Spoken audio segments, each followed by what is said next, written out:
In December 2020, Congress passed Livestock Dealer Statutory Trust. This law gives livestock sellers better recovery tools when a dealer fails to pay for livestock. Under it, unpaid sellers have the right to get the livestock back. Previously, the dealer's lender would have been in the front of the line. If the livestock have been resold, the unpaid seller now has priority to get the money paid to the dealer for those animals, while the person who bought the livestock from the dealer would still have clear title. We're seeing the new law play out, helping some recover more money than they would have before. In some cases, hundreds of thousands of dollars of trust assets have been recovered. My name is Chad Fleenor of Volunteer Stockyards in Greenville, Tennessee. We have probably average about $450 a week. Sell on Saturdays. Quiet little community there, big cow and calf operators around us.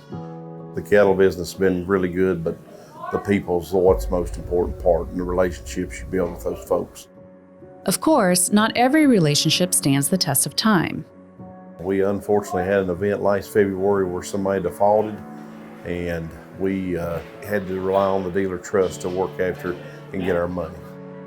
Somebody called one day and wanted to start doing business with us, and everything went great. We paid every week, paid on time. They even brought a check the first few times and paid for him when he picked them up.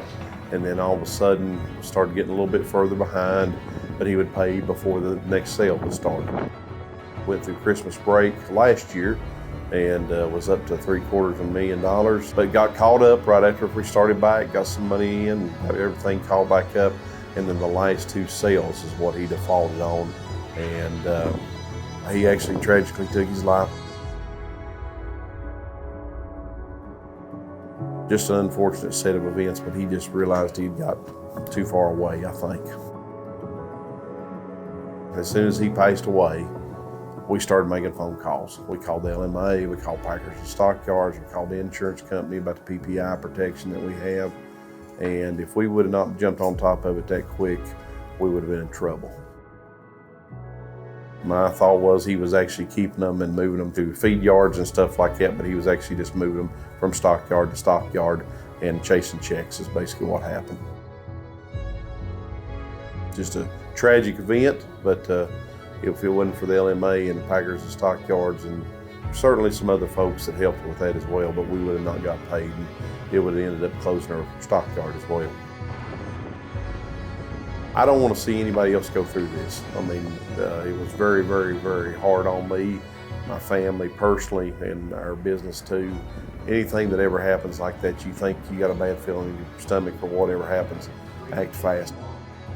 You need to make the phone calls, start rattling the phones and find out what's going on, try to get you as much help as you can.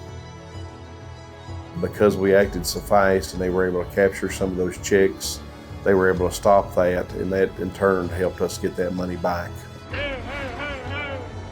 Because of Livestock Dealer Statutory Trust, Volunteer Stockyards recovered more than $250,000 that would not have been possible before the law. But Chad's story is just one of many. USDA data from 2021 through 2024 shows more than $2.7 million in livestock dealer statutory trust claims have been paid. Livestock sellers need dealer trust. For more information, visit lmaweb.com.